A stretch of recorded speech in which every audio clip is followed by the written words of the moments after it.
ஓட்டப்பிடாரத்தில் 270 சதுர அடியில் அழகிய தனி வீடு 9 லட்சம் மட்டுமே. Scindia land promoters 9514163000.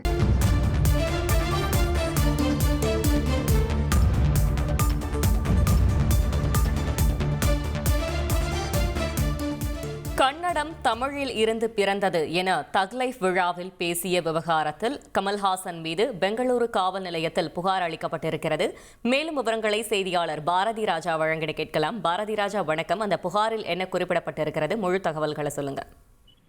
கண்டிப்பாக கன்னட மொழி தமிழிலிருந்துதான் பிறந்தது என தக் லைஃப் திரைப்படத்தின் இசை வெளியீட்டு விழாவில் கமல்ஹாசன் பேசியிருந்தார். இதற்கு பலத்த எதிர்ப்பு கர்நாடகாவில் கிளம்பியது. குறிப்பாக கன்னட அமைப்பினர் உடனடியாக பகிரங்க மன்னிப்பு கேட்க வேண்டும் கமல்ஹாசன் அவர்கள் என்ற ஒரு விஷயத்தை வலியுறுத்தியிருந்தார்கள்.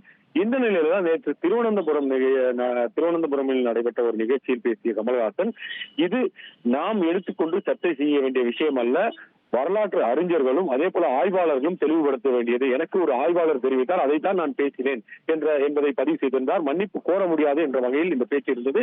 இதன் பின்னர் கன்னட அமைப்பினர் தற்போது தீவிர போராட்டத்தில் இறங்குகிறார்கள். குறிப்பாக கமல்ஹாசன் அவர்கள் மீது பெங்களூரு ஆர்டி நகர் காவல் நிலையத்தில் புகார் அளித்திருக்கிறார்கள். கன்னட ரட்சண வேதிக்கை அமைப்பைச் சேர்ந்த பிரவீன் செட்டி இந்த புகாரை அளித்திருக்கிறார். அந்த புகாரில் முக்கியமான விஷயங்களை பதிவிட்டார். இந்த பேச்சு மூலமாக கன்னட மக்களின் உணர்வுகளை கமல்ஹாசன் அவர்கள் புண்படுத்தி இருக்கிறார். கன்னடர்களுக்கும் தமிழர்களுக்கும் இடையே பதட்டத்தை ஏற்படுத்த முயற்சித்திருக்கிறார், பொது அமைதியை குலைத்திருக்கிறார் என்ற விஷயங்களை புகாராக குறிப்பிட்டிருக்கிறார். அவர் மீது கடுமையான நடவடிக்கை எடுக்க வேண்டும் என்றும் அந்த புகாரில் கேட்டுக் கொள்ளப்பட்டுள்ளது. ஆனால் புகார் காவல்துறையினரால் பெறப்பட்டதை தவிர தற்போது வரை அது முதல் தகவல் அறிக்கையாக பதிவு செய்யப்படவில்லை என்பது குறிப்பிடத்தக்கது.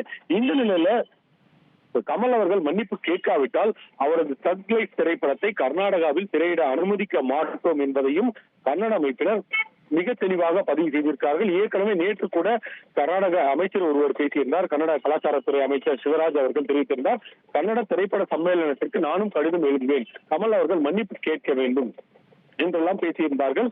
தற்போது இந்த விவகாரம் கர்நாடகாவில் மிகப்பெரிய ஒரு பரபரப்பான சூழ்நிலை உருவாக்கி இருக்கிறது. இதனால் தக் லைஃப் திரைப்படம், ஏனென்றால் கடந்த காலங்களில் கூட பார்த்திருக்கிறோம், சத்யராஜ் அவர்கள் பாகுபலி திரைப்படத்தின் போது காவிரி விவகாரம் குறித்த ஒரு விஷயத்தை எடுத்து அந்த திரைப்படத்திற்கு மிக கடுமையான எதிர்ப்பை தெரிவித்து படம் வெளியாவது கடைசி நாள் வரை இழுபடியாக இருந்தது. அதே ஒரு சூழல் தான் தற்போது தக் லைஃப் திரைப்படத்திற்கும் ஏற்பட்டிருக்கிறது. கமல்ஹாசன் அவர்கள் மன்னிப்பு கேட்கவில்லை என்றால் நாங்கள் திரைப்படத்தை வெளியிட அனுமதிக்க மாட்டோம், மாநிலம் முழுவதும் உள்ள அனைத்து திரையரங்குகள் முன்பும் போராட்டம் நடத்துவோம் என்று தெரிவித்திருக்கிறார்கள். அது மட்டுமல்ல, கமல்ஹாசனின் செயல்பாடை கண்டித்து இன்றோ அல்லது நாளையோ ஒவ்வொரு மாவட்டத்திலும் மாவட்ட ஆட்சியர் முன்பு போராட்டம் நடைபெறும் என்றும் கன்னட அமைப்பினர் தெரிவித்திருக்கிறார்கள்.